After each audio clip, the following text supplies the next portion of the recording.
Thank you. Very good. Not allowed to start the meeting. Sorry, folks.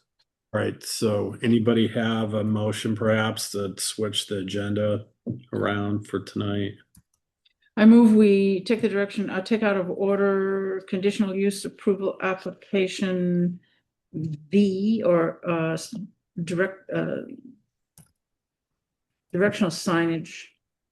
But the applicant is Mara Raskin. Second that. All those in favor? Aye. Okay, so there we've got the agenda adjustment. So that's technically item 3 and item 3. Do we want to make sure we move to continue to a date to February 11th, Brian? Let's get that on the record. Should we do that now or should we get through the? Okay, that's fine, whatever. Yeah, okay. So we've got item 1, call to order, approval of minutes. We have minutes to approve from the 14th. We'll do that after. All right, so, all right, let's jump to the DOT signage request. So tonight we have, I'm just gonna read what's before us. Tonight we have directional signage. It's the MDOT signage request in accordance with section 6B.1555 of the land use zoning ordinance. Directional signs at intersections of 2 or more state roads within the town of Mount Desert are permitted with the approval of the Board of Selectmen and the prior recommendation of the planning board, which shall be forwarded to the selectmen by the applicant with their application for a directional sign. So tonight we have applicant Mara Raskin, doing business as Vital Pilates and Yoga. Property location is 1049 Main Street. That's the Kittredge building there.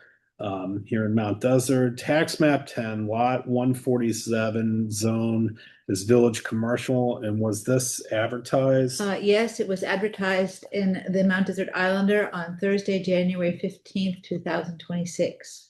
Right.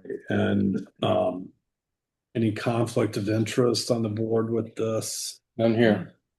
We've got a little thing on the signage request here. I hope everybody's looked at, but Mara, I'll turn it over to you to just give us a quick overview of your signage request. Okay, I have a studio on the upper level of, I didn't realize it was called the Kittredge building, but that building across from Fresh Cheese and Stonesville. I do mostly private and semi-private Pilates instruction in the studio. So I'm looking to point in my direction. Got it. You guys know where the signs all going here by the school? Mhm. Yeah. You know, Community school. all right, I'll ask if there's any public comment on the signage request. I'm not seeing any public comment on the signage request, either online or in person, so I'll close public comment. I guess, how about we find the application complete? So moved. She's shaking her Second. head no. We don't do that? Okay. All right. Then how about we just make a recommendation to the Board of Selectmen for the Adoption. for the signage request? To consider the signage request, is that the wording? Make a recommendation to the Board of Selectmen for the consideration of the signage request for 1049 Main Street. So moved. Second that. Oh, Sorry. Alan's got it. Alan's got the second. All right, all those in favor? Aye. Congrats. And what do I do now? So Kim, do I reach out to the? Yeah, what you do, Bill, is you send an email to Claire requesting that the DOT sign request be placed on the agenda for the Board of Selectmen. And then the application that's in the file needs to be signed off by the Board of Selectmen. And then she needs to get that application after they sign it, and she needs to send it to Maine DOT. Got that. Sure. So I make the request to the board They review it, they sign the request, you take that request and give it to the DOT. Will they send that to me? How does she get that, Kim? She can come in the town office after the planning board meeting. Sorry, after the Board of Selectmen meeting in February, the first meeting in February, which is the first Monday in February. Provided that gets on this agenda. So, Bill, you're going to have to make sure you send an email to Claire. Yeah, requesting to have that placed on the next Board of Selectmen agenda. I could just suggest, you could just call the town office and ask Claire or the whoever in the clerk's office answers when they anticipate this item will be on the agenda. And then you can attend that meeting, and it'll be right here. Okay. You can attend that. Monday.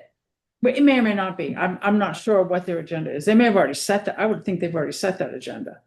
So This is for dates. it would be for 2 weeks from now. February probably. 11th. But check with the town office because Let's they'll work be able to into it. tell you when it's going to be put on the select board's agenda.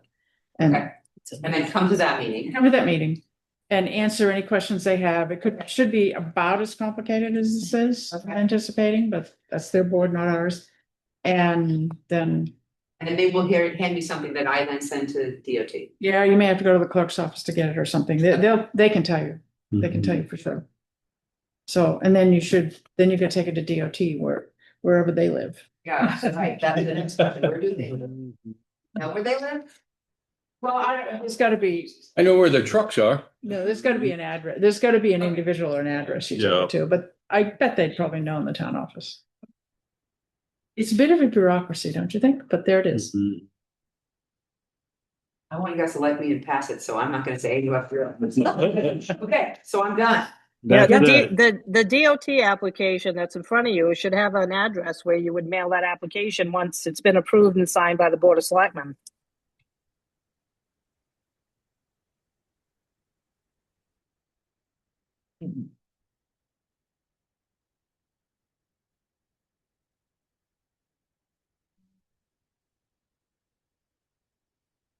I guess this doesn't happen very often. We does. It happens, but We- not all, not, Not. I think the last one was mini golf. yeah, All yeah. right, okay, so what's, Maine golf. make golf. Golf of Maine Maine. Golf golf. of Maine, there you go. Golf of Maine. Mhm. And I've. don't see Not one. seeing it. Oh, here, There you go. there is an address here, at the Okay. top there, Yeah. to mail it to. Okay. 16 State House Station, Augusta. I'll be attending that meeting. Oh. Yeah, that's their meeting. Okay. Yep. All right, Yeah. congrats. Thank you. All right, moving on. Did we approve our minutes from the Not yet. 14th? Yeah, I'm gonna move approval of the minutes. All those in favor? Aye. The minutes approved, and now we have a public hearing, and that was how long? 25 minutes. All right, I was 8 minutes over. My apologies to the public if there's been. Oh, I think we're good. All right. Tonight we have a public hearing, and this is for the subdivision ordinance, road standards ordinance, land use zoning ordinance amendments, and reorganization of the Town of Mount Desert Zoning Board of Appeals for the 2026 annual town meeting on May 6th, 2026. Which one do you want to do first? Well, I defer to, why don't we take it as it's listed here? How about the, Yeah. oh, yeah. I'll kind of go through. Let me- Start with road ordinance first, just because. Sure. Absolutely. Just hold on one second. We just want to confirm that public notice was given. yes, this was in the, Mount Desert Islander on both January 8th and January 15th. Great, thank you. Mhm. You're on. So, yeah, let's start with the road standards ordinance.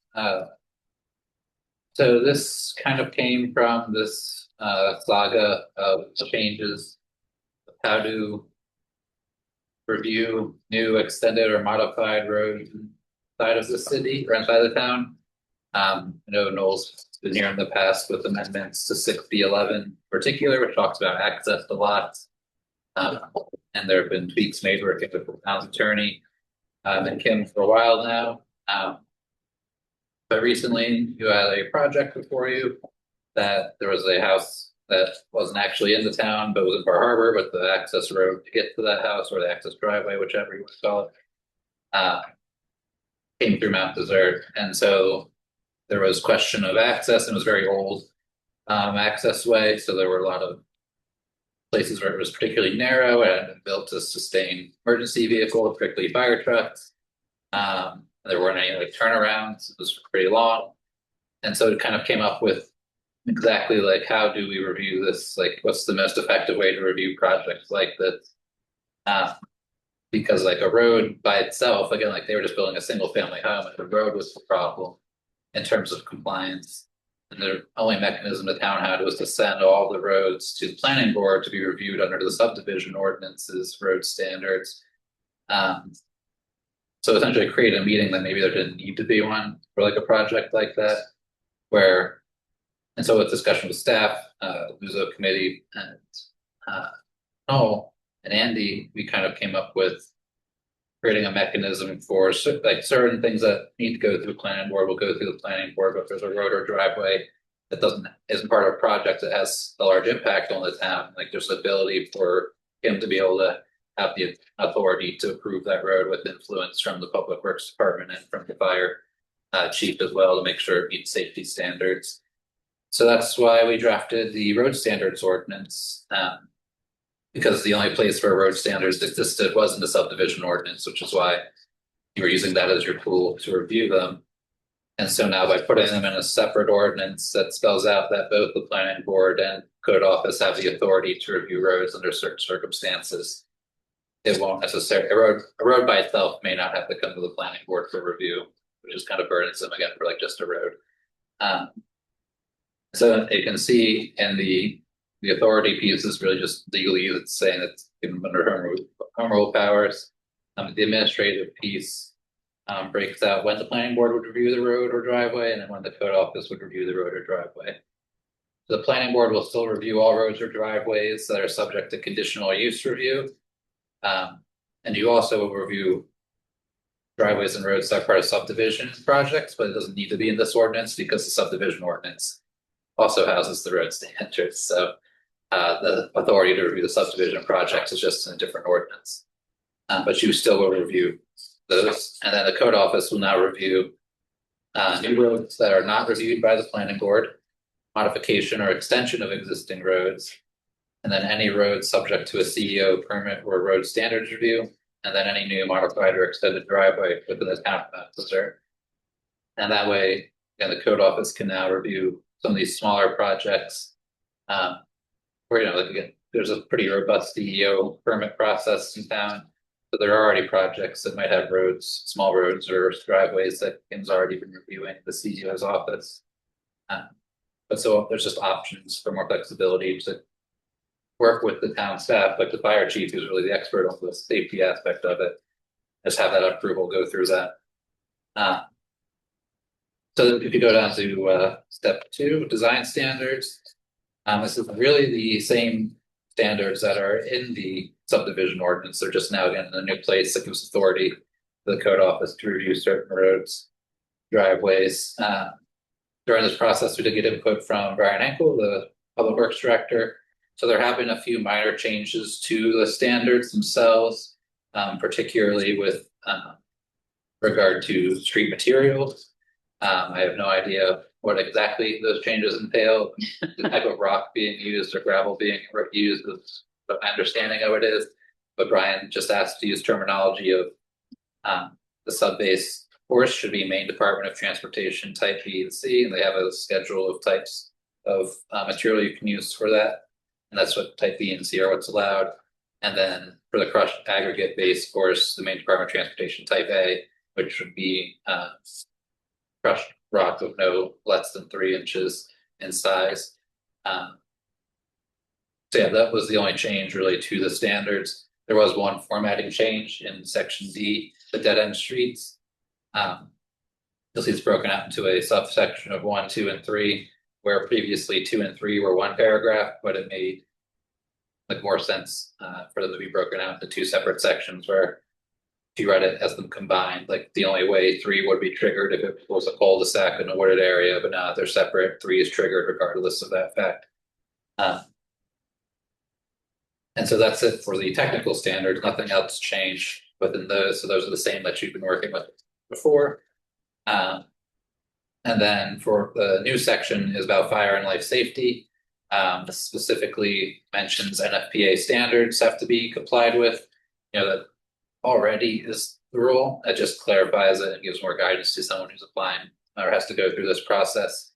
And then it gives them some flexibility. Well, and if you're reviewing a specific road under conditional use, some flexibility where if NFPA can be pretty strict, but the NFPA gives the fire chief or the AHJ, so the fire chief or their designee, the ability to be flexible with those standards, but the planning board itself doesn't actually have the authority to be flexible with those standards. So so prior to coming to you, the applicant will have had to have gone to the fire chief and met and gotten the road either approved because it does meet NFPA standards, although it had an engineered plan created that the fire chief has looked at and approved, so that that it's already reviewed for safety. If it has to come to you, or Kim will also know the same if it comes to her, that it meets all of the required fire safety standards. And then the rest are, so stormwater is the same as what existed before. Driveway standards. So A just points applicants to section 6B6 of the land use ordinance. That's something you're already familiar with. That's just the driveway standards as they are, but I did add that if a driveway extends beyond 150 feet, it also must go through the fire chief approval, because NFPA states that if a access way is 150 feet or greater, that's when turnarounds are required. So that's the fire chief would have to approve something like that, unless it's grandfathered. But if you're extending it or modifying it, you have to use updated code anyway. Just a note about shoreline zoning, still have to comply with shoreline zoning regulations.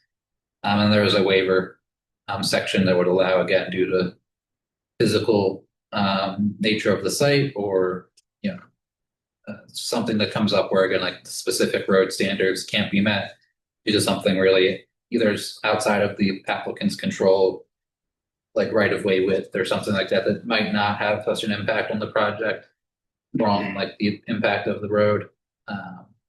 Both you and the code office will have the ability to waive down those standards. So it requires, forget, like a 40-foot right of way, but there's only room for 35 or 30-foot right of way. You'll have the ability to waive that down if they, the applicant has to request it and show why they can't meet that standard, but you'll be able to do that. And then just the general appeals provision, and then more legalese, that's pretty boilerplate. Then all definitions for this ordinance are using the same definitions as the lose zone. Yeah, also. I had two questions. Well, one comment, but the comment is in the appeals in the last sentence, actually. It's pretty clear to me that the board that you refer to in the last line is probably the Board of Appeals, but you mentioned both the Board of Appeals and the Planning Board in that paragraph. And so would it make sense to just say the Board of Appeals to eliminate any possibility of ambiguity? Yes. Okay. Now, the waiver section, Yes. it's very broadly written. Yes. And you said at some point that they have to get approval by the fire chief. And I read the waiver section as giving the planning board the ability to overrule the fire chief. So I'm not eager to do it, Right. but why that waiver is broad. It's broad. I don't know that I read it the same way, just because it says granting a waiver would not adversely affect the general health, safety, and welfare of the residents of the town. And I don't really know how the planning board would make an argument that the fire chief knows less about safety for the town than you do. So, I mean, I understand your argument. I don't think you're wrong that someone could read it as we can just waive the fire chief's requirements. Well, we had that situation. I mean, here with the application that sort of brought this on, it wasn't clear to me that the fire department was really thrilled about not being able to require a lot of width and a lot of turnarounds and all that kind of stuff. And yet we went ahead and crafted that at that meeting. And I didn't come out of that meeting clear that that they felt that satisfied their requirements. But we did it because of the exigency of the totality of the circumstances for the parties and the great hardship and we satisfied ourselves that there probably was an ability to pull trucks over, and they had developed this other cul-de-sac at the top and so forth. So I would like clarity for myself about whether or not I'm happy to have the fire department have the last word on it, but I don't read this to be saying that. Yeah, I can try and word it a little clearer. First, you can just waive any of the standards in section, like specifically the construction widths and stuff like that. And Yeah. not have it be waived. I don't know what other people think about that in terms of what scope of authority that the planning board should have on that subject, but. So I'm not sure. I mean, I don't want to get into the other project, but so it's really two levels of review. So like NFPA exists, and much of that, not all of it, but a lot of NFPA has been adopted as state law. And I'm pretty sure access ways is part of that. Kim, you probably know more about this than I do. But if you go through, because that process, like I don't know if the board would have had legal authority to waive from NFPA standards if that's what the fire chief was trying to enforce, because the fire chief is the authority in NFPA. So it's like really two reviews that have to kind of coincide with each other. And then even now, well, in that case, the planning board had like local authority to approve the road, but then the fire chief still would have had their avenue to get what they needed through the NFPA process, which is part of the building. Yeah, I mean, in that case, as I understood it, the position of the fire department for me, it was a little muddled. It was like, you need to do this, but if you don't do this, we're going to put a letter in the file that says you haven't done that, and for insurance purposes and so on and so forth. So there was, for me, there was a little ambiguity about where the fire department. Meredith has her hand up too. Go for it, Meredith. I don't need to interrupt. I just I've been felt like for a long time that it'd be great if we had a standard for houses up to, roads that access 5 or less houses or something like that. That's this 2-lane road that they need is, in a lot of situations, just seems absurd. I've been seeing them cutting down all the trees behind the graveyard. And it doesn't seem to me that the standard should be the same for a 25 house subdivision as it is for, possibly even only 3 houses.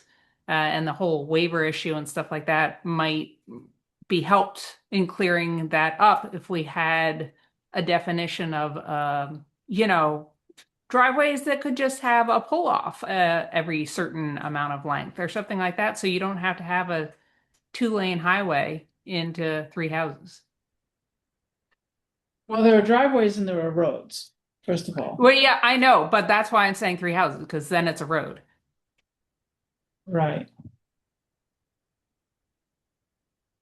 And that definition, when they said it becomes a road as long as it's 3 houses, is making a lot of people's, basically their driveways have to go up to the standard of being a road. And it's destructive. It is destructive with the aesthetics. You don't have a charming entranceway, or even people get frustrated at how many people pull down their driveway because they were required to make it so wide that it looks like a road, and so they've got tourists pulling into their private little lane. And, if they were allowed to make it a one lane road that had occasional pull-offs for fire truck, to get people out of the way for fire trucks.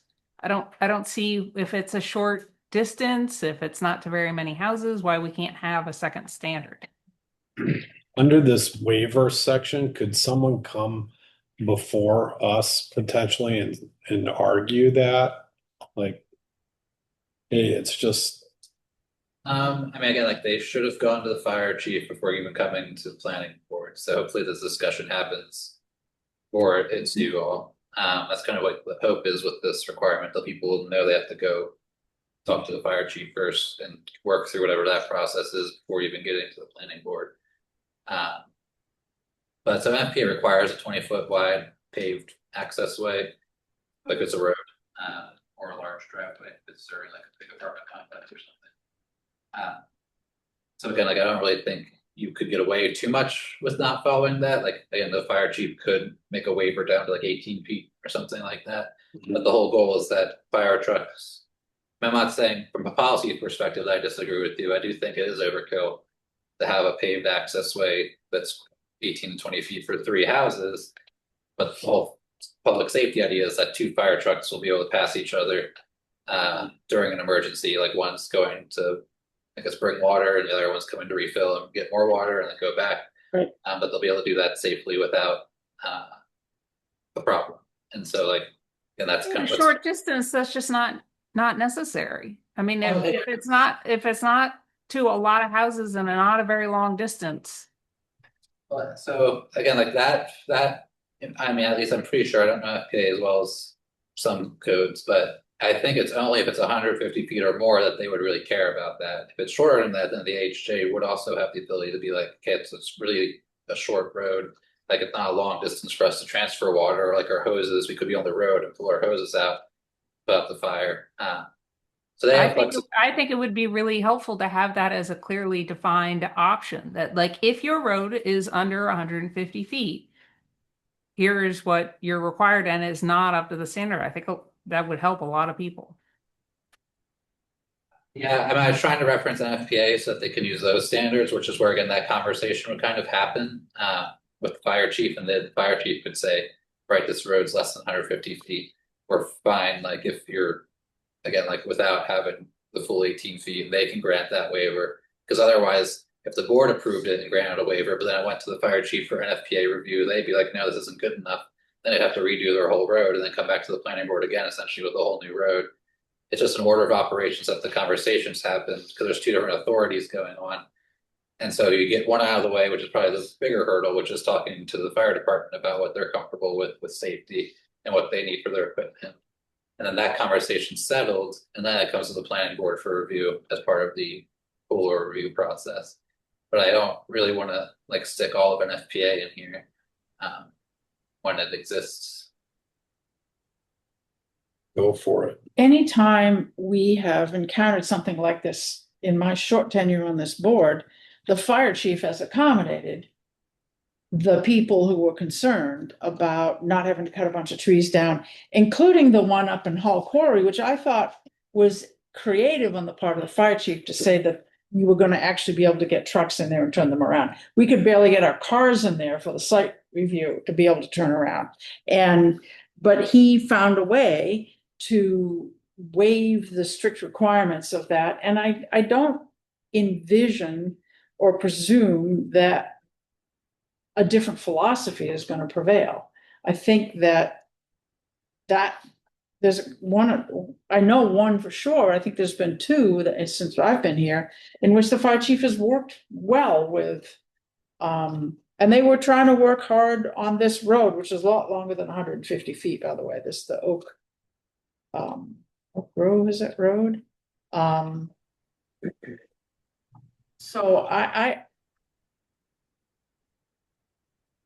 I don't know that there are lots of people. I don't know how many people there are who would feel this is an impediment. I haven't.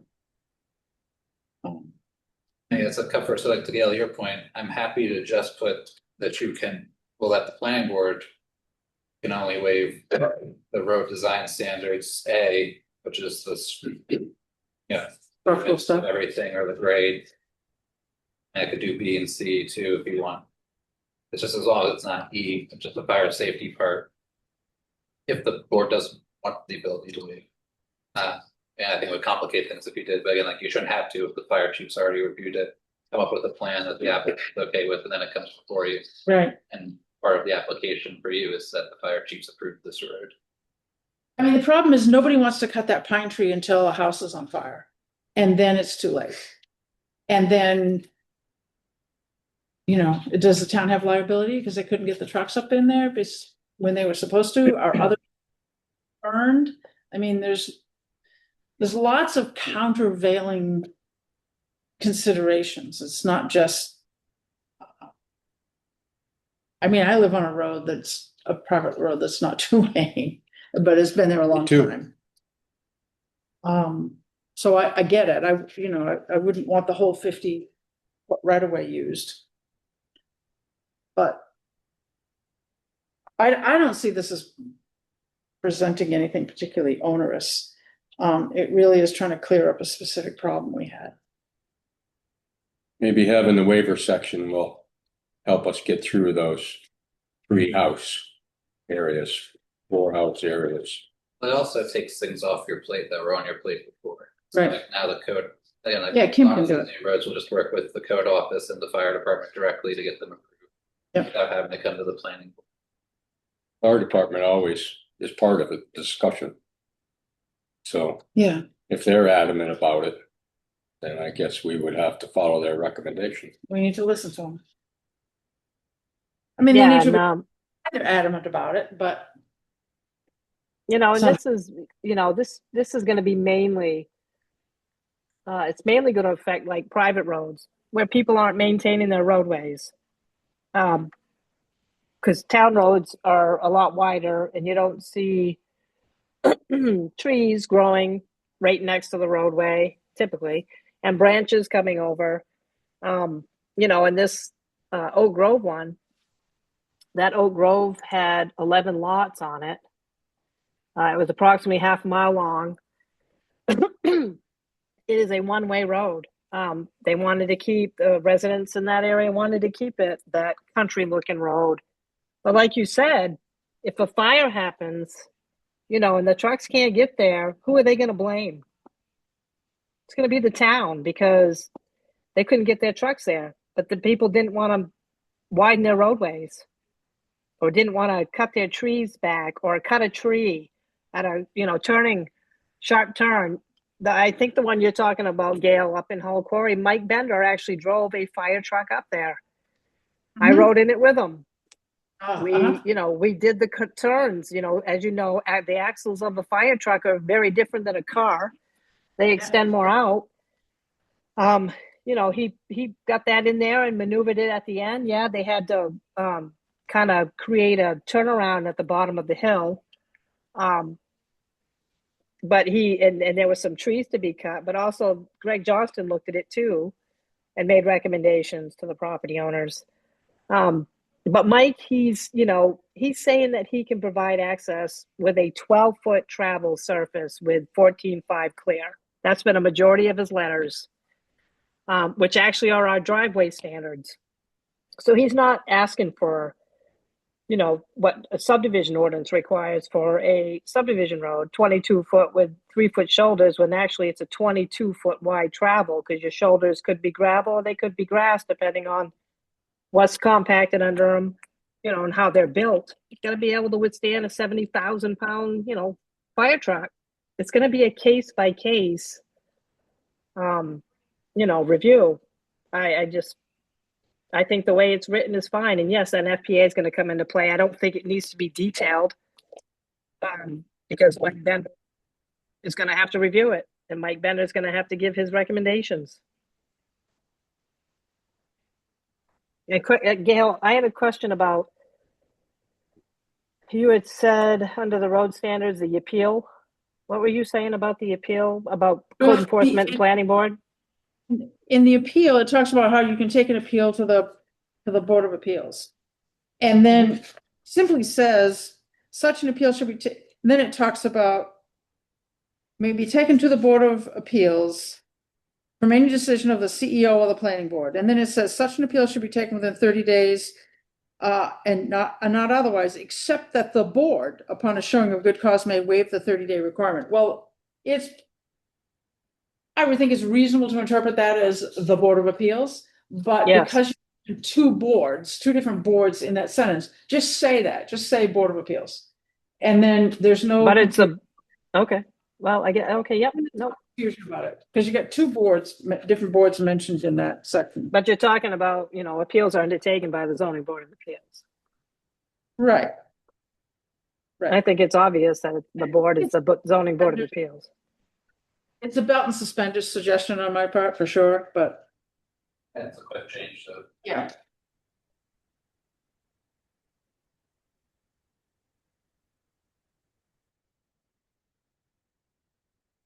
No action on this tonight.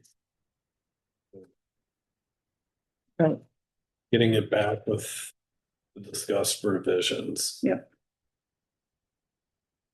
Okay. What's next?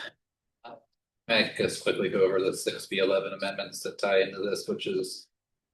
B11 to 2. It's used to reference the subdivision ordinance. Now it will reference the road standards ordinance. Then we're removing 6B11 2-3 entirely. Because it's not necessary anymore. It's like any new or modified road will go through this, or driveway will go through this new standard.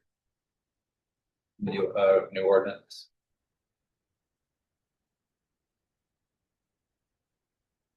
But just to get clarity, does the board want me to reduce the waiver to only the physical parts of the site? Now, again, that waiver would apply to this code office too, unless I broke it out that the code office can waive anything, and that the planning board can only waive.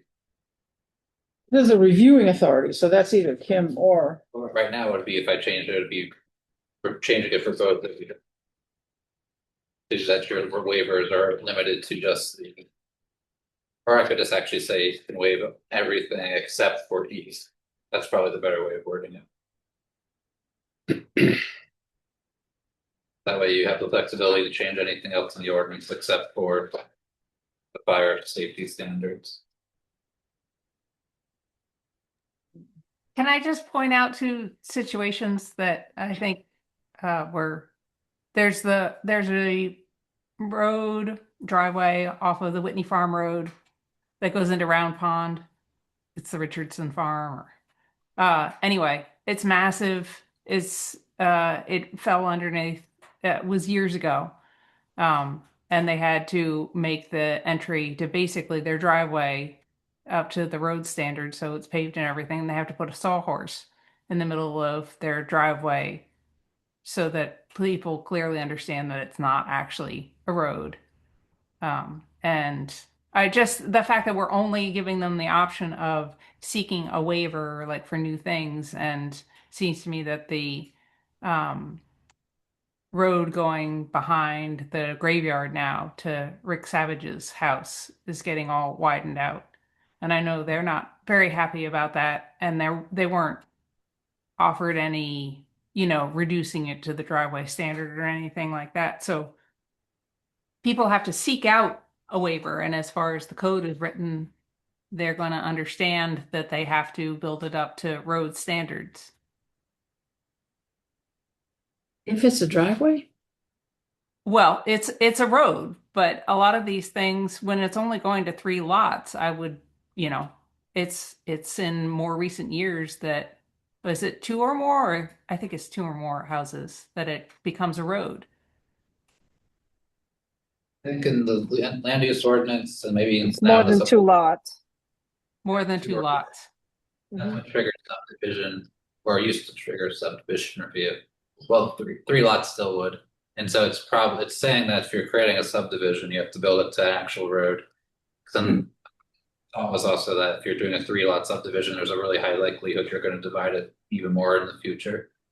And the towns would be responsible for taking over those roads at some point. So you should build them up fully to town standards.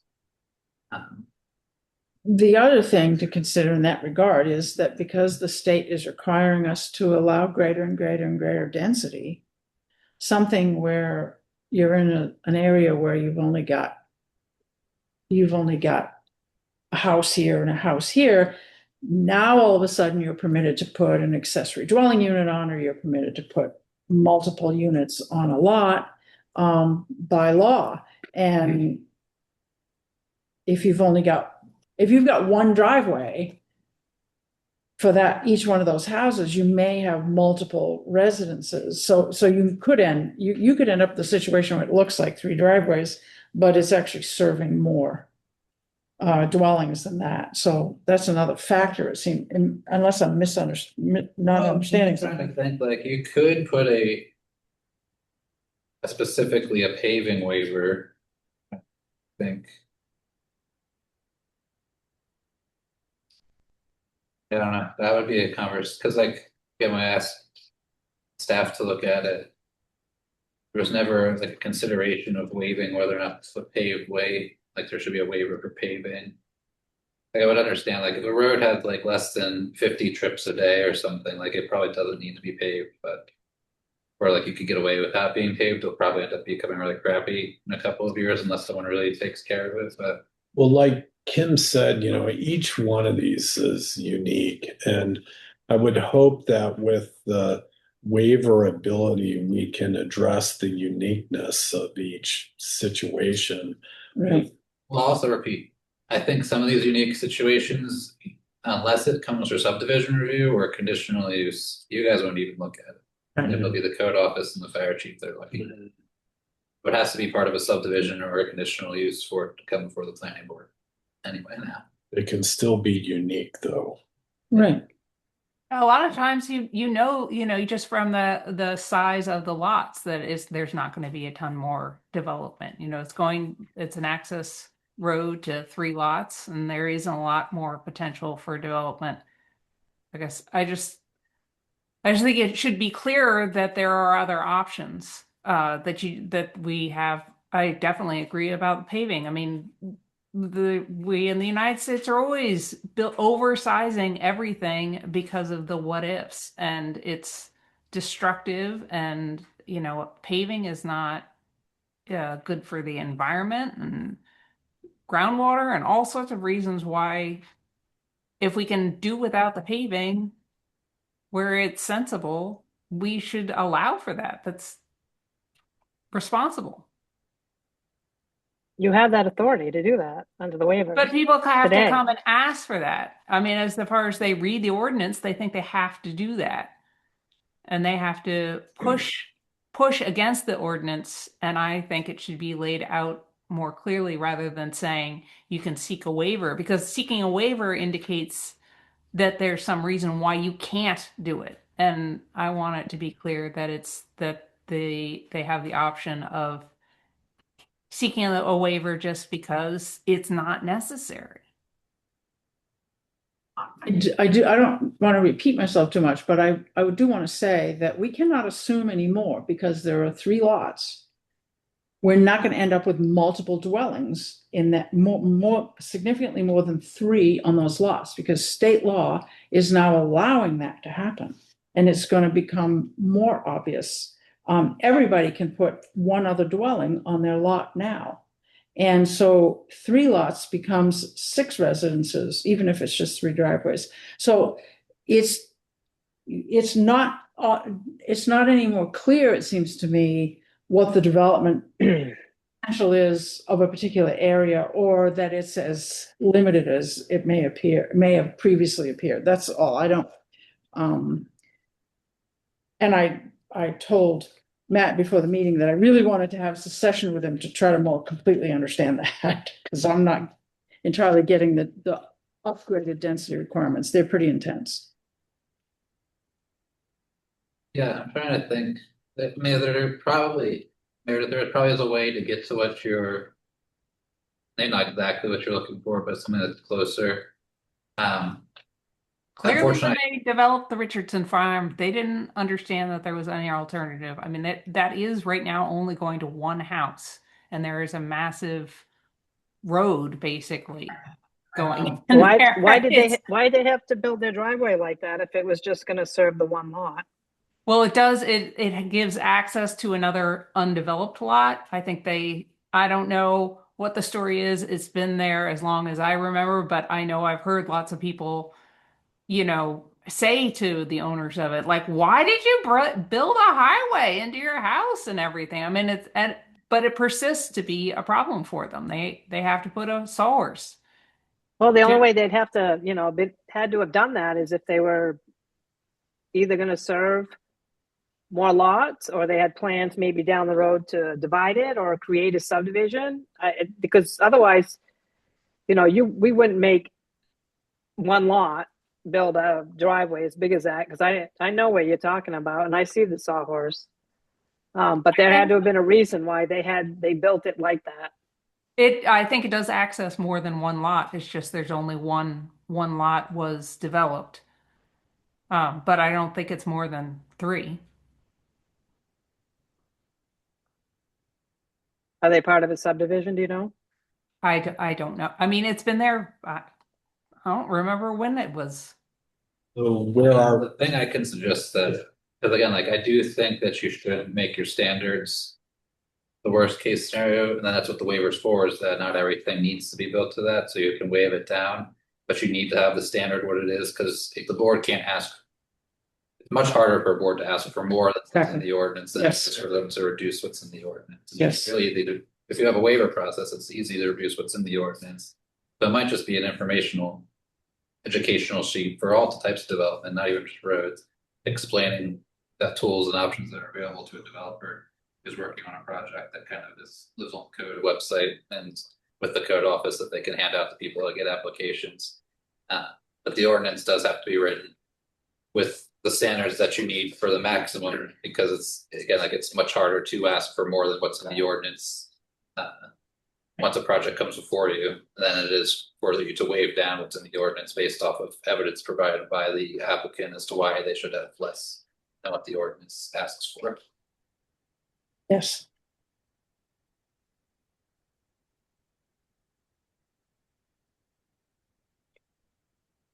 So I'm happy to do that info sheet and like talk to Kim about how to incorporate that into how people get applications and that sort of thing. sounds like a plan.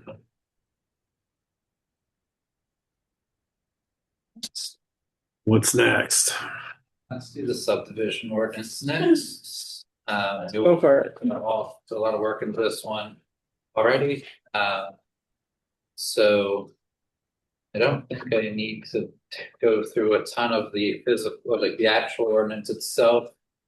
I believe you all have seen really the full ordinance already. And I made the same road changes I made in the road ordinance to these standards in here, so that they're the same in both places.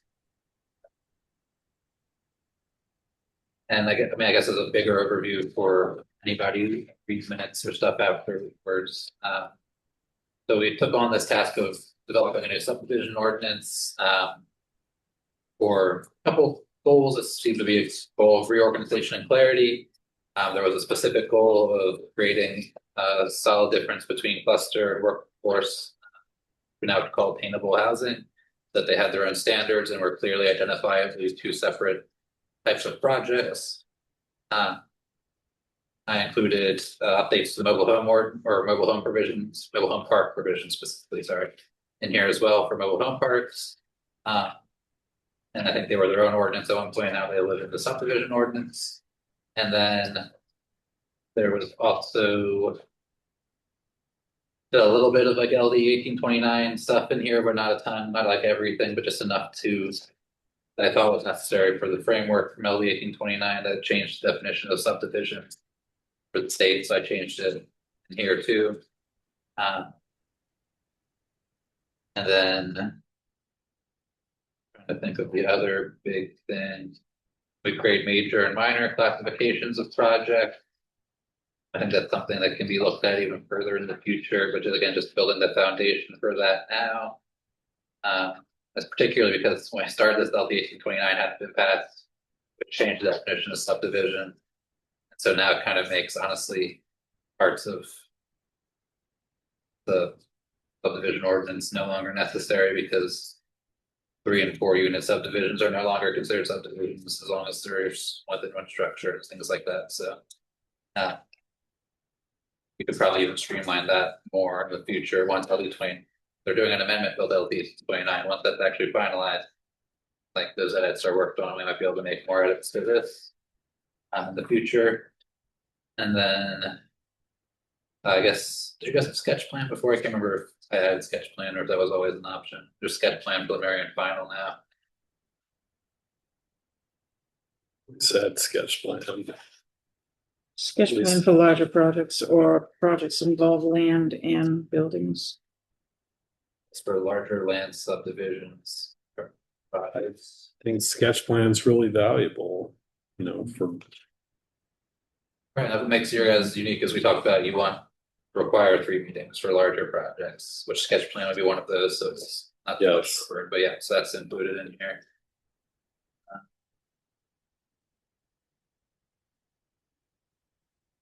Do you believe that's kind of, if, again, I've spelled out a waiver provisions. You already had waivers before, I just reported it differently.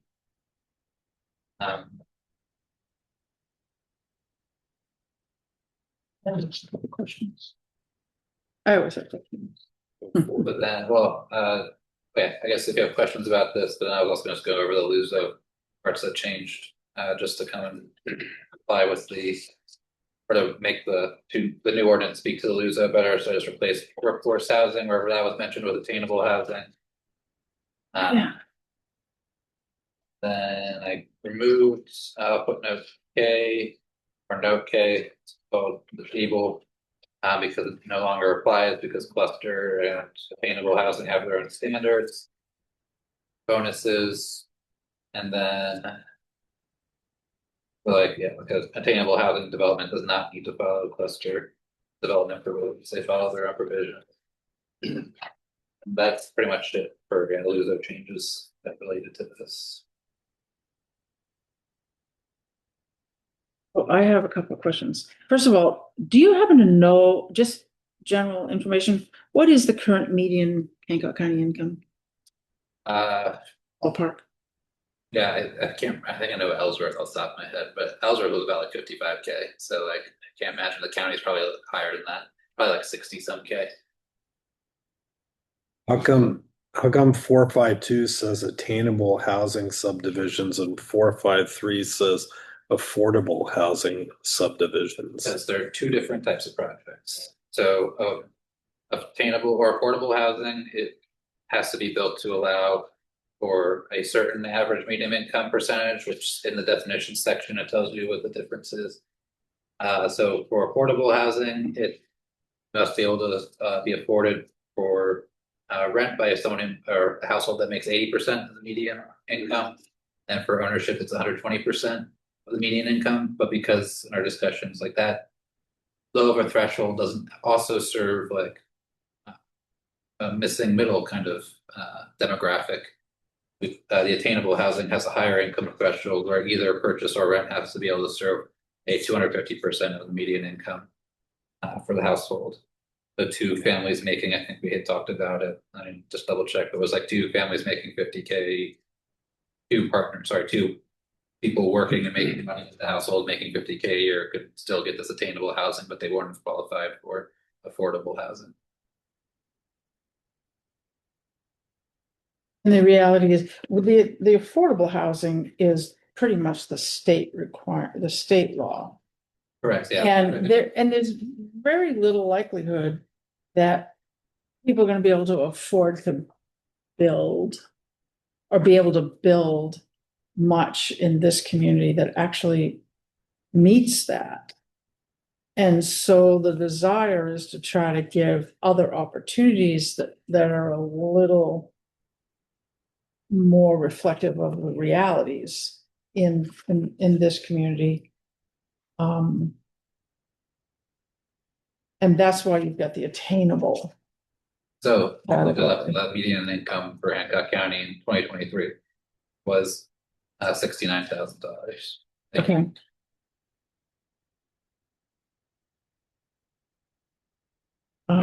you're not gonna be able to afford much $9,000. in this county. In this town on that. I did have a couple of. In 453 affordable housing subdivisions, it says, this section applies to affordable housing developments as defined in the ordinance that were approved on or after July 1, 2024. Can you explain to me what that, Yeah. the significance of that date? Because it didn't, That's when LD 2003 was passed, and that's when the affordable housing provisions were asked, like, had to come into law. they came into law then? Okay. Because I just, we don't want to set up a retroactive situation here, but. And then the affordable. On the next page, 26. They're constructed within a growth area of the town where single-family and multifamily housing is permitted. I guess that's a state law, that's the language in the state laws. So I think I answered that for myself. 26. Number 26, I think I answered that myself. In the dimensional notes, in the Luso, the minimum, when we say C and D cluster subdivision with sewer, are we being clear, because we only talk about attainable subdivisions and not affordable subdivisions, what? Are we being clear enough here that to get out from under the confusion that has existed previously about whether cluster subdivisions, cluster requirements apply to these types of, this type of housing? Because we're trying to cluster is defined in this proposal as an entirely separate matter. Yeah. And so are we clear, because it's not, doesn't seem to be a change, that C and D only relate to cluster and not to affordable or attainable housing? Is that your intention? I don't think so I just left, so I separated cluster and attainable into their own things. Mm-hmm. But in terms of like where they're allowed or the dimensions of or lot sizes that are allowed in each of those projects, didn't change any of it because, cluster, I left whatever it was.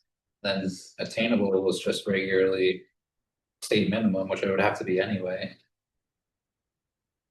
And affordable, I just left off because, again, like that, I think again, it spells it out, I guess, that attainable needs to be state minimum, but I also think it's redundant when you have to follow the state minimum anyway. So I just left affordable off because I didn't see a need for it in there.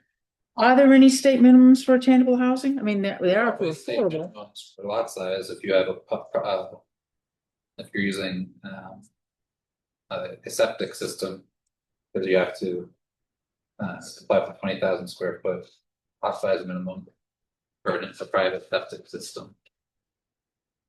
But does the state define, we're defining attainable, is the state define that as well? Nope, the term is just a town term. So why does this, The state didn't regulate workforce housing either, but you have a separate section for that.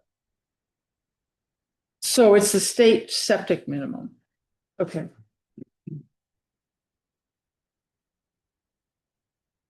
But functional land division question. What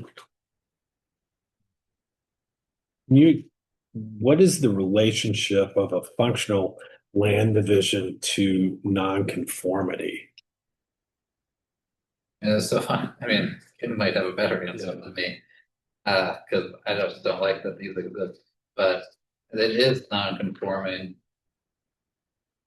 I mean, I actually don't know how it would practically work, if someone had, the point of the functional division is you have one lot with all these dwelling units on it, and now somebody wants to split that lot that's historically had like a bunch of estate houses on it, or into multiple lots.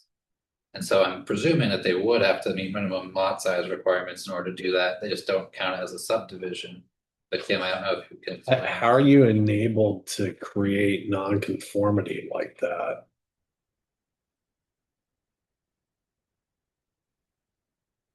Because it actually already exists? Yeah, because the properties were utilized as such, you know, like the buildings were all residential. You know, the lot size, excuse me, is what it is. So with functional land divisions, it's already non-conforming, but the property has been utilized, let's say as residential, like for, I don't know, for like families.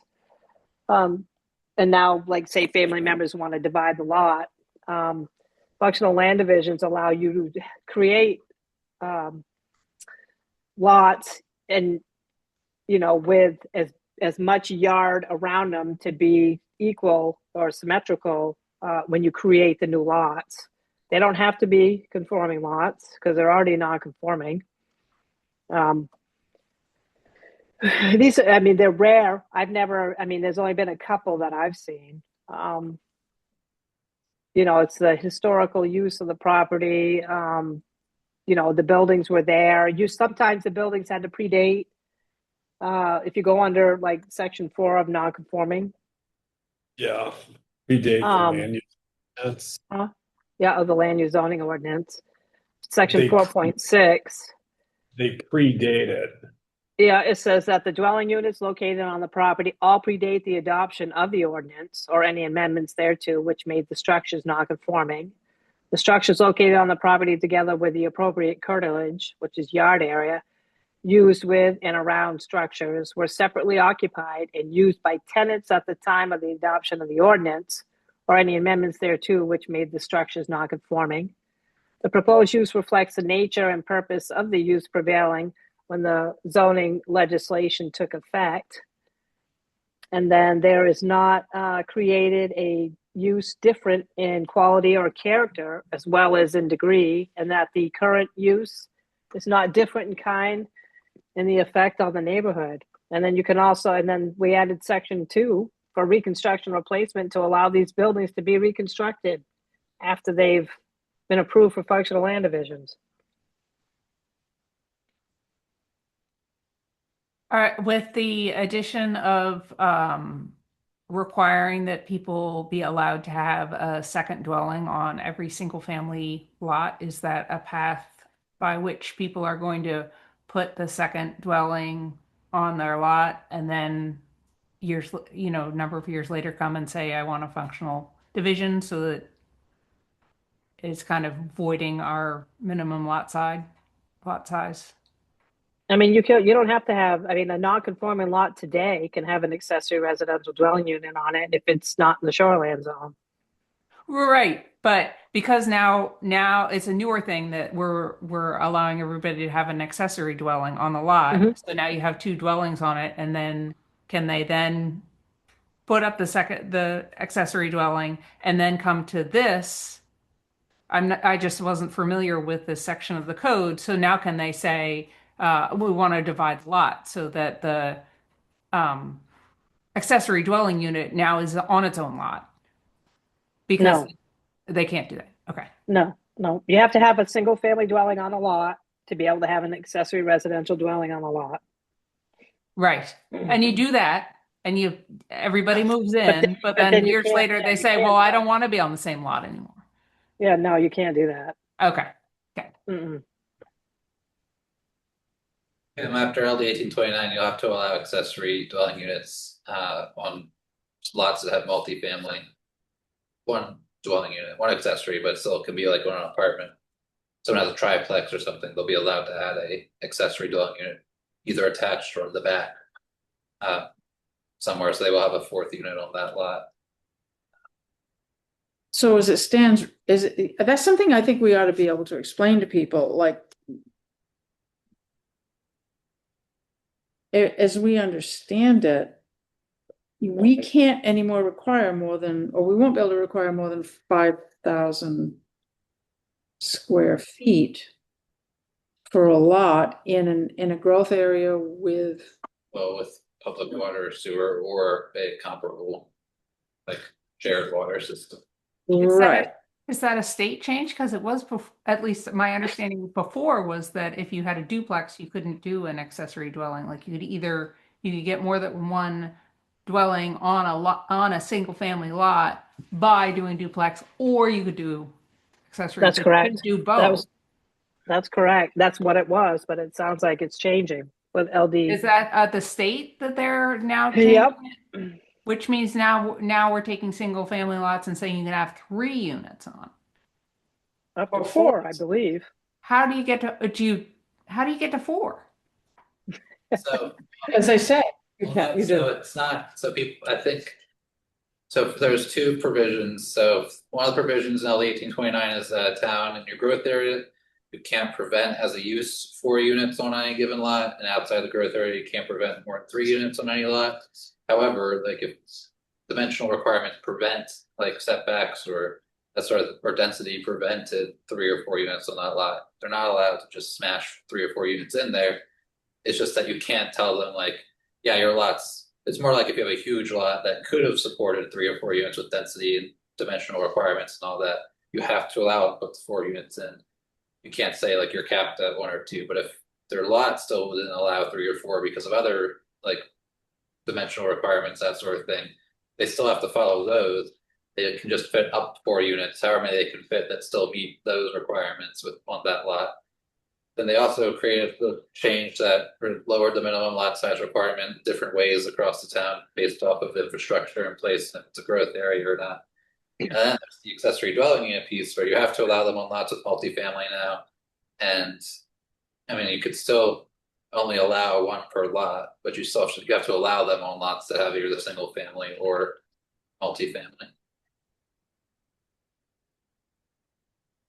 Yeah, this is the stuff that I was talking to you about before the meeting that I really want to understand. And I want to be able to, the other thing I want to be able to do is if we're at the town meeting and somebody says, well, you've got all these upscale density requirements for these affordable and attainable housing. What does that look like? What does it mean you can put on, how do you calculate what you can put on a lot? I know that that's been a topic of conversation on this board, some of which I've not been involved with, but I think we owe it to people to be able to explain. Well, let me explain it real quick. So state laws, what the affordable housing is, you have to require what's written there. That's what LD 2003 put in place. That's that bonus, so 2.5 times base density. Right, I think that's what it was off the top of my head. 2.5 times, yeah, 2.5 times greater base density. That's state required. That's why that's there. But aren't they changing the base density as well? Right, eventually, but not right now. So Okay. if anyone has to about LD 29, Yeah. for attainable housing, we kept the workforce housing bonuses that already exist. We didn't change those because it was getting too complicated and LE 1829 was coming around. So it was like, we'll just leave them as they are now and come back and revisit it. So that's still changing. And cluster catches a 25% density bonus, rounded up. Because you could Right. flip to it and say, okay, step 1, you take this times that. Now you do it step this way, 2, that way. and The really complicated density stuff isn't in. So when that. That'll come with the 1829 work for town meeting of like. You can say page 36 right here, there's base calculation. It's confusing. It's, and the state's making it worse. I mean, we should just throw out our minimum lot area requirements. Just keep the setbacks, distance between buildings, lot coverage. Planning philosophy that agrees with you. I mean, it's just, well, it's making it very difficult to determine what people can do on their properties.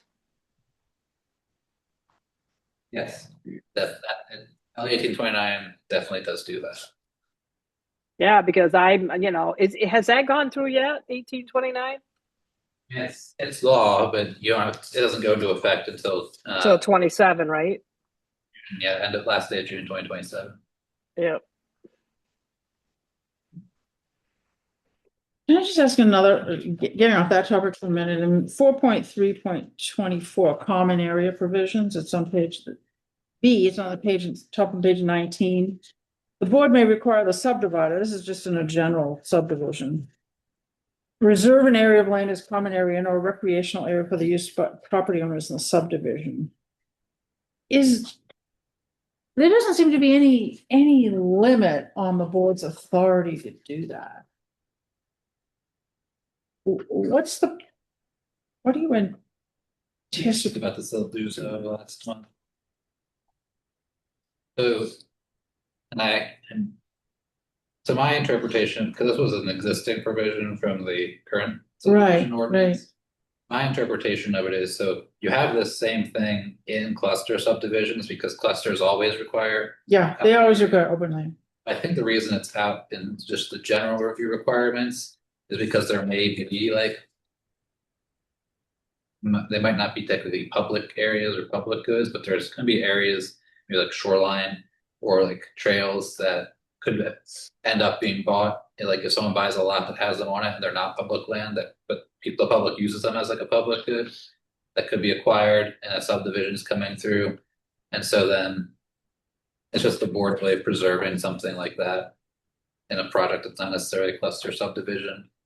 I don't know how many of those types of instances would have come up in, town in particular, or where someone's subdividing. It just seems rather broad.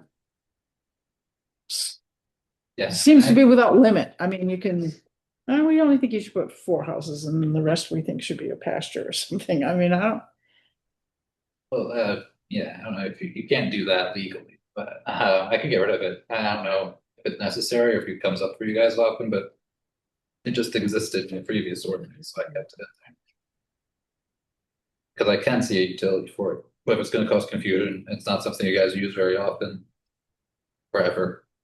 I mean, I can see Rid of it. that the property owners may enter into a written agreement for development against the reserve land. But giving the board unilateral authority to require that. Well, and I like power, think but I there don't- are limits outside of what's in this ordinance too. So if you're ever gonna do something like this, you should definitely be consulting with the town's attorney anyway. Okay, And they would be able to guide you specific cases, like what's allowed, what's not, but you can't just tell somebody. Taking this part of your land, you have to reserve it for something, unless again, like there's an established use that's like a public or recreational good there. okay. But like if it's just land, and you're just like, well, we would love it if you had like a golf course over here or something like that. You can't just tell them that they have to do that. But this will give you the option I'd to never say preserve something of recreational value, that might already exist on a lot. Okay.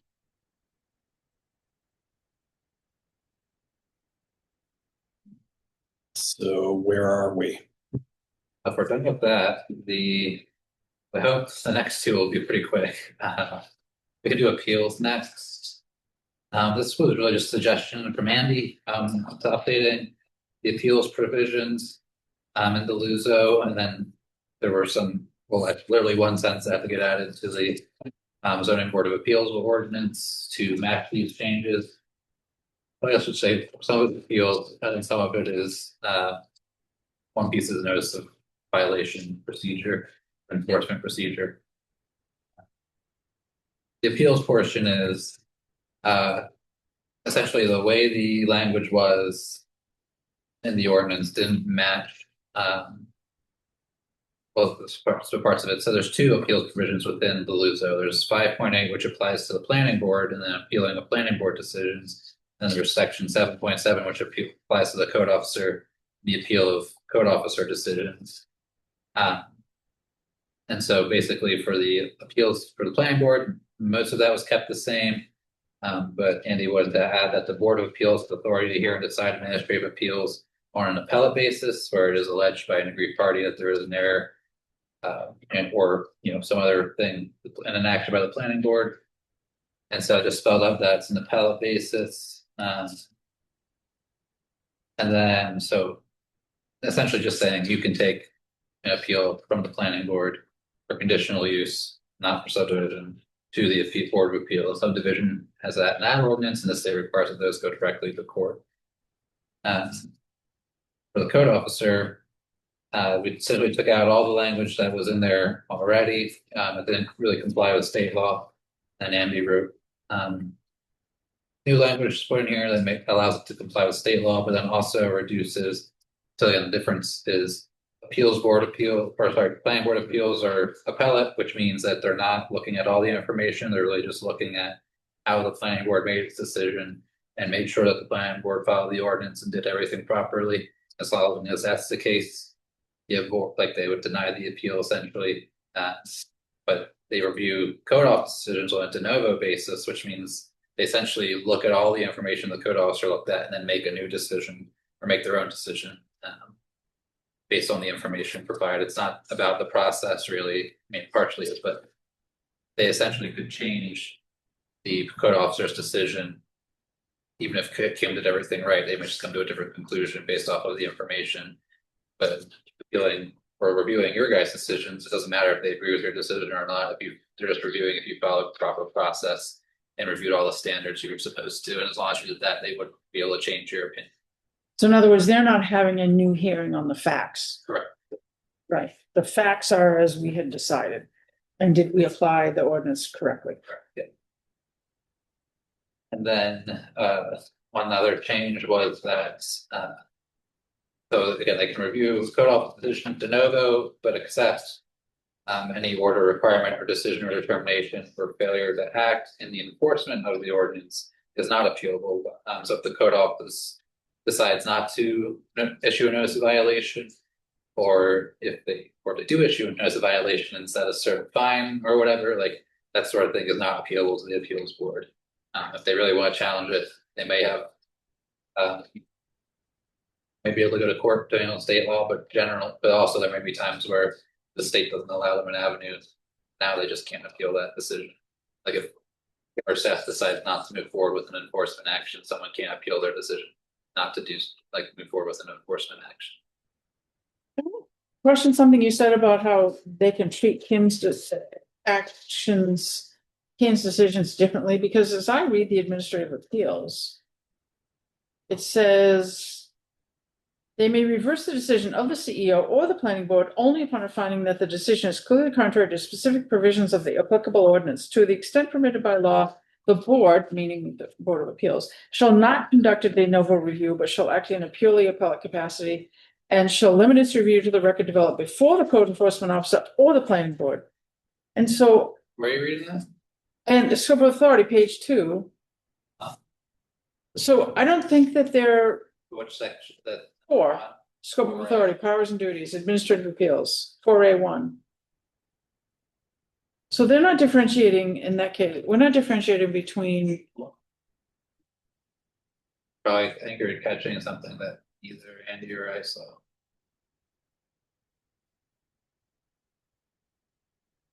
It's not a de novo hearing on either case. And frankly, I don't know why it would be, but.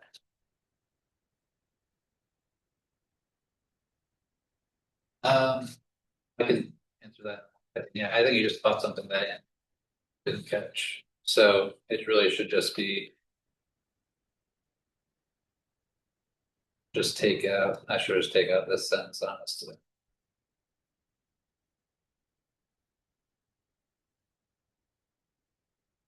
I'll reach out to Andy and just double check with him, but you're right, it doesn't make sense to have that in there. The way I read it, I don't understand. The only change was that they don't get to they don't get to second guess enforcement decisions of the CEO, or those would go directly. Those, Appeals board would probably report it. right. Yeah, I don't, so the reason that you want. I mean, again, the reason why it makes sense for some code decisions to be de novo, is because that so the board has a very formal record and keeps track of like everything. That's why appellate makes more sense there, where code office doesn't. Right. Keeps good records, but there's not like an official on Right. the record. Right. And that's why they would review that one de novo. Right, that I do understand that. Yeah. That's not what this says.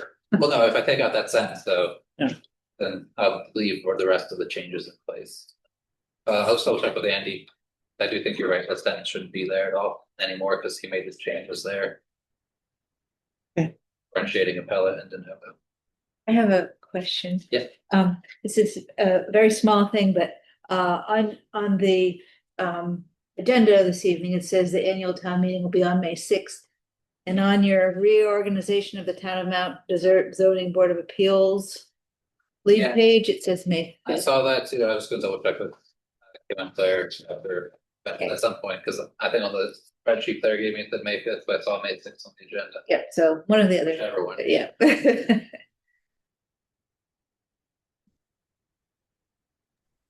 Yeah, it's the 5th. It was incorrect on the agenda.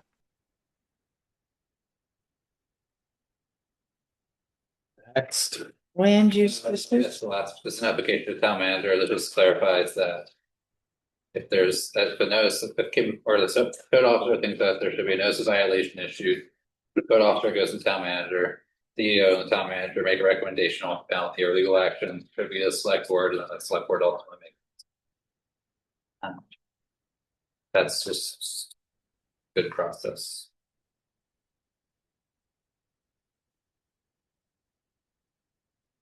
And then finally is the housekeeping provisions. I'm not gonna go over stuff if it's just like a grammatical or like small change, like the first thing is the 15 to 16. Like, that's because there are 16 land use districts, so I'm not gonna like cover all those as we go through it. But I will say Village Residential 3 didn't have a description or doesn't have a description in the current ordinance, so we've added that to the best of our ability to like what that specific zone is meant for, without being too specific. Then there is one change, the table of uses. It's also related to the next change after that, that allows a home occupation or home office gets a CEO permit, does not go through conditional use approval. Then at the Luso committee meeting, we had a long discussion on shared floats. And when they should be allowed, or so I guess in the existing ordinance, there's a table for marine structures. And it says that the maximum square footage of floats for communal marine structures was 800 square feet. But then number 13 below it says that if 2 or more shorefront lot owners choose to share a communal marine structure, that they may request additional float square footage. So the table tells you there's one maximum, then it says, but also you can just ignore this and give them more if you wanted to. And so it was just kind of unclear on what a reasonable boundary for that was. So kind of just came up with if it's 2 property owners, they can have a maximum of the 800 square feet combined for a shared float, because one property owner would get 400 square feet. And if it's 3 or more abutting property owners, they can have 1,200 square feet. Kind of talked through it, and I have no practical experience with this sort of thing, but Why wasn't that brought up with the harbor committee? good question. I have no idea. Why should it be? Well, there's space Well, limitations you to always get, having I different believe, size floats. yeah, I believe you get. You always check with John with the harbor. The commercial is exempt. You guys don't have to abide by that, or the town doesn't. This is for residential floats and marine structures. They want to, That chart doesn't apply to commercial. they want to put in a lot more residential floats in Northeast Harbor This also doesn't to allow more boats. doesn't prevent the number of floats, it's regulating the size of a shared float. You're talking about wanting a lot more individual floats or communal floats? They want to put in floats so they can put in floats to replace the moorings. A float yeah, does yeah, not yeah, move. sure. A float Yeah, stays stationary in the Correct. water, correct. where if you have a mooring, the boat goes in a big circle. I don't think that's part of this. What? No, but that's also going to crowd the marina. Floats for communal marine structures. But we the town own it. Well, how is a marine structure? Is a marine structure? Does it have to It's have a- a connection to the land? No, you can have a float discontinued from the land. You can have it chained and anchored to the ocean floor, but it's not regulated under Mount Desert, the town. It'd be regulated under the police department and the Department of Forestry. So, yeah, I mean, I think, so this is really for like homes that not, it's not near the marina, but even if they were. Well, it says there's, so above it, it's not being edited, but it's related to this, I suppose. For mooring areas, the planning board has to request comments from the harbor master in cases that involve marine structures in an officially designated mooring area. Then, but this whole section says commercial and public marine structures are exempt from these requirements. So everything in 6C7 doesn't apply to commercial and public marine structures. So as long as the town owns it, it would be a public marine structure or private marina, not the commercial structure. Matt, you're gonna have to change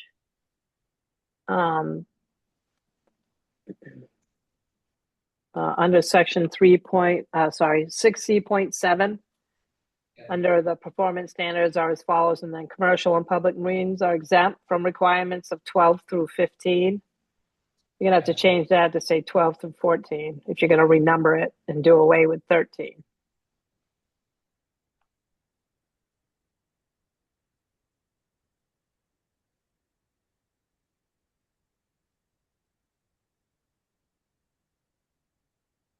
But, I think 1,200 square feet makes sense.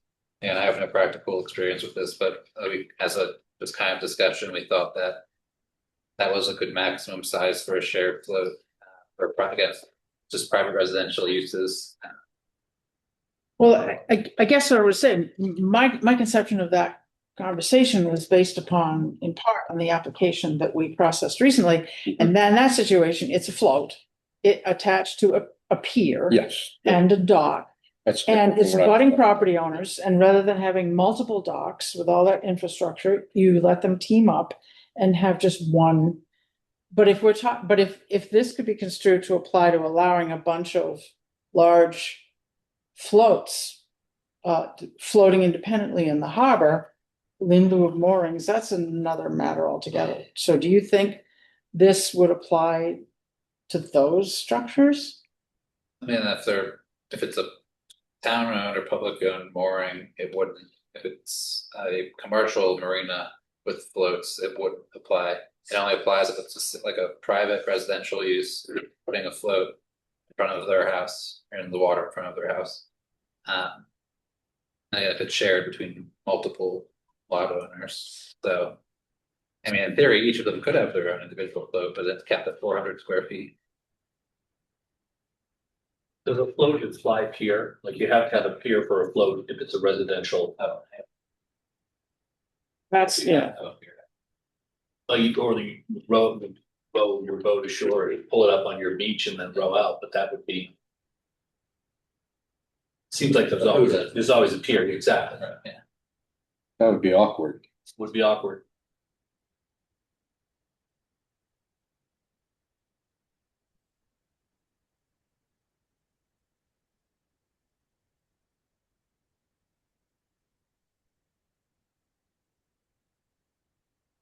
Marine structure. Definition of marine structure.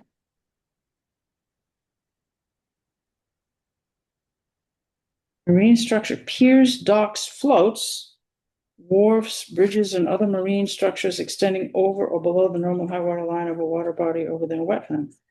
So that includes an independent flow. Right? Gotcha. Well, it doesn't. Marine structure appears, docks, floats, wharfs, bridges, and other marine structures extending over or below the normal high water line of a water body or within a wetland. It doesn't in any way say they have to be connected to one another, to anything It's else. extending over the low water, the high water mark, right? Like Extending over or below the normal high water line of a water body or within a wetland.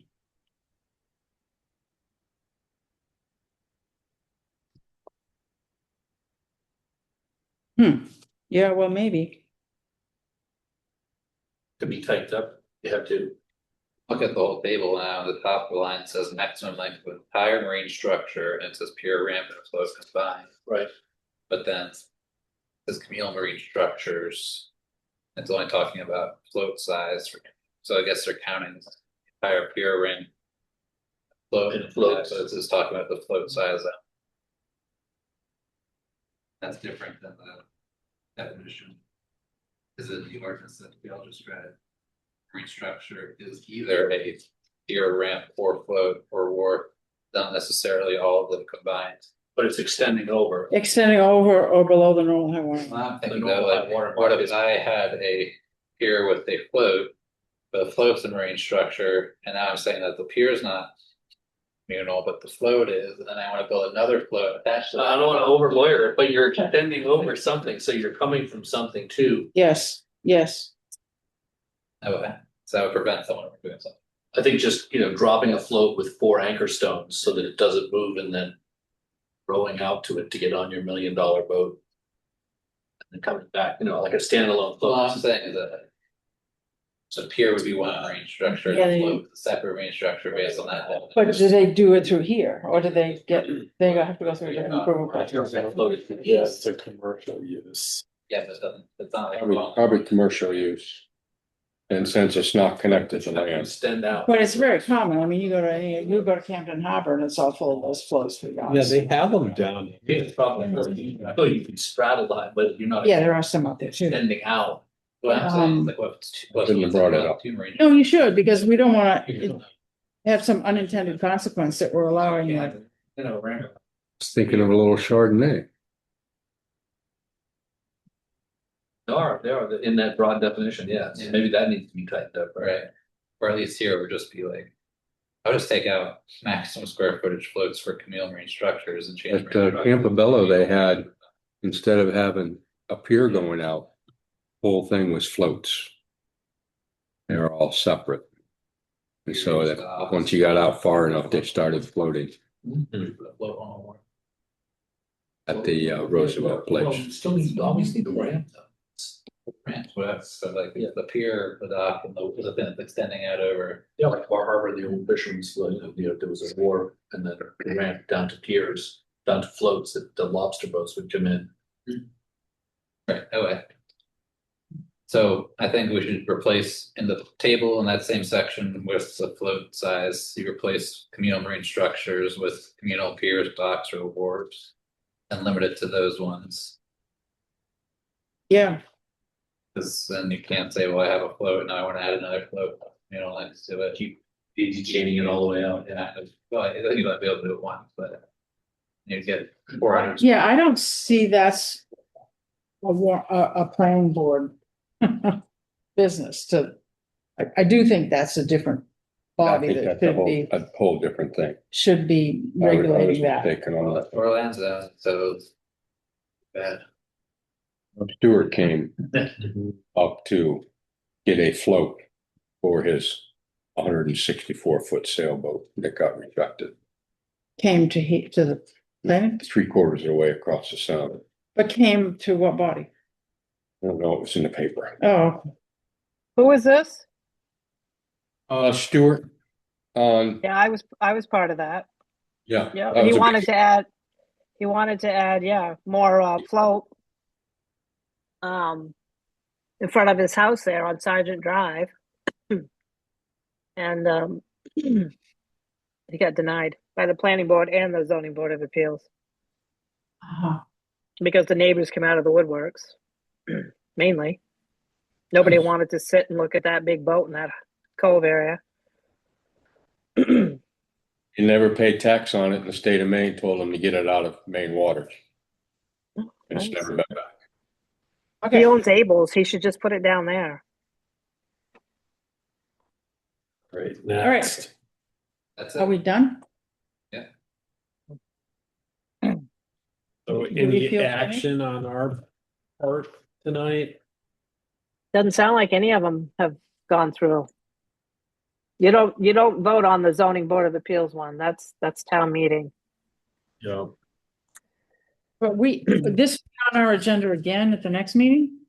Yep, for the Okay. 11th of February. I also had sent, today I kind of jumped the gun because I was thinking maybe these would pass either this meeting or next one, but I've also got on the radar for the last meeting in February, the 25th. I have it that I have to know tonight if we're going to meet on the 25th, sorry, because I got to publish it in the newspaper. I don't know what the process normally is, but these were all very small changes. Yes. I don't know why you couldn't just vote them through as amended. As discussed tonight, unless you guys really need to see any of these amendments again. Do you think you guys can vote on these and on the February 11th meeting? Yes, think Yeah, so. let's do it then. Yeah. So just let's do it then. And then I don't have to post and have another hearing for the 25th? Right. Right. So is this being continued then? Is there a No, mo- No. it's not continued, no. It's already published in the newspaper, it's already in the website. That it's another public hearing scheduled for the 11th of February. There you go. I just needed to know about the 25th. And we still need to open up the as We need to move to Mr. continue. yeah, for Henkel. Yeah, I move that we Yes. continue the continual use approval application of Brian L. Hinkle and Gail Gladstone from this meeting to the meeting on February 11th, 2026. Second that. All those in favor? Aye. Aye. There we go. I move to Any, adjourn. well, any Oh, other? sorry. None here. Here. All right, I don't have any. Dale? I move to adjourn. A second? All those in favor? Aye. Aye. We did it. Everybody? Thank you. Yep, good night. Night.